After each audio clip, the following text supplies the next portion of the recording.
தந்தை, மகன், தூய ஆவியாரின் பெயராலே ஆமென். முதல் வாசகம். என் கட்டளைகளுக்கு செவிசாய்த்திரு. இறைவாக்கினர் எசாயா நூலிலிருந்து வாசகம். அதிகாரம் 48. இறை வார்த்தை 17 முதல் 19 முடிய. இஸ்ரேலின் தூயவரும் உன் மீட்பருமான ஆண்டவர் கூறுவது இதுவே: உன் கடவுளாகிய ஆண்டவர் நானே. பயனுள்ளவற்றை உனக்கு கற்பிப்பவரும் செல்ல வேண்டிய வழியில் உன்னை நடத்துபவரும் நானே. என் கட்டளைக்கு செவிசாய்த்திருப்பாயானால் உன் நிறைவாழ்வு ஆற்றைப் போலும் உன் வெற்றி கடல் அலை போலும் பாய்ந்து வந்திருக்கும். உன் வழிமரபினர் மணல் அளவாயும் உன் வழித்தோன்றல்கள் கதிர்மணிகள் போன்றும் இருந்திருப்பர். அவர்கள் வெட்டி வீழ்த்தப்பட்டிரார், அவர்கள் பெயர் என் திருமுன்னின்று அழிக்கப்பட்டிராது. இது ஆண்டவரின் அருள்வாக்கு. பதிலுரை பாடல். பல்லவி.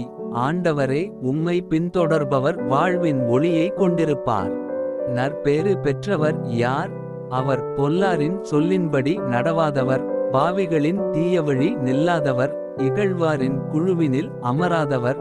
ஆனால் அவர் ஆண்டவரின் திருச்சட்டத்தில் மகிழ்ச்சியுறுபவர், அவரது சட்டத்தைப் பற்றி இரவும் பகலும் சிந்திப்பவர். பல்லவி. ஆண்டவரே, உம்மை பின்தொடர்பவர் வாழ்வின் ஒளியை கொண்டிருப்பார். அவர் நீரோடை ஓரம் நடப்பட்ட மரம் போல் இருப்பார். பருவகாலத்தில் கனிதந்து என்றும் பசுமையாய் இருக்கும் அம்மரத்திற்கு ஒப்பாவார். தாம் செய்வதனைத்திலும் வெற்றி பெறுவார். பல்லவி. ஆண்டவரே, உம்மை பின்தொடர்பவர் வாழ்வின் ஒளியை கொண்டிருப்பார். பொல்லார் அப்படி இல்லை, அவர்கள் காற்று அடித்துச் செல்லும் பதரை போல் ஆவர். நேர்மையாளரின் நெறியை ஆண்டவர் கருத்தில் கொள்வார், பொல்லாரின் வழியோ அழிவை தரும். பல்லவி. ஆண்டவரே, உம்மை பின்தொடர்பவர் வாழ்வின் ஒளியை கொண்டிருப்பார். நற்செய்திக்கு முன் வாழ்த்தொலி. அல்லேலூயா, அல்லேலூயா. ஆண்டவர் வரவிருக்கிறார்.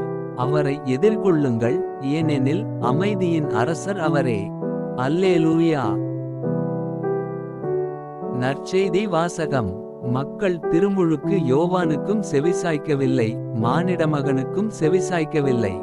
மத்தேயு எழுதிய தூய நற்செய்தியிலிருந்து வாசகம். அதிகாரம் காலை 11:16 முதல் 19 முடிய. அக்காலத்தில் இயேசு மக்கள் கூட்டத்துக்கு கூறியது: இத்தலைமுறையினரை யாருக்கு ஒப்பிடுவேன்?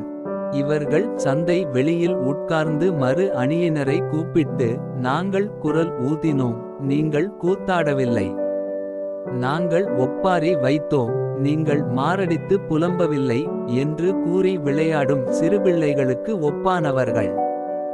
எப்படியெனில், யோவான் வந்தபோது அவர் உண்ணவுமில்லை குடிக்கவுமில்லை. இவர்களோ அவன் பேய் பிடித்தவன் என்கிறார்கள்.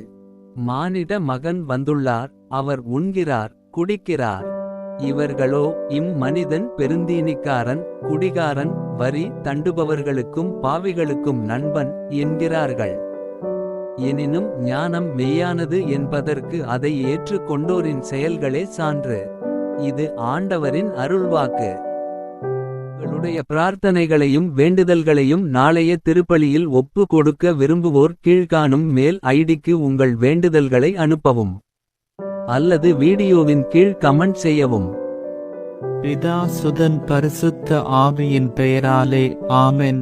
தின பிரார்த்தனைகளுக்காக லைக், சப்ஸ்கிரைப் மற்றும் பெல் ஐகானை கிளிக் செய்யவும்.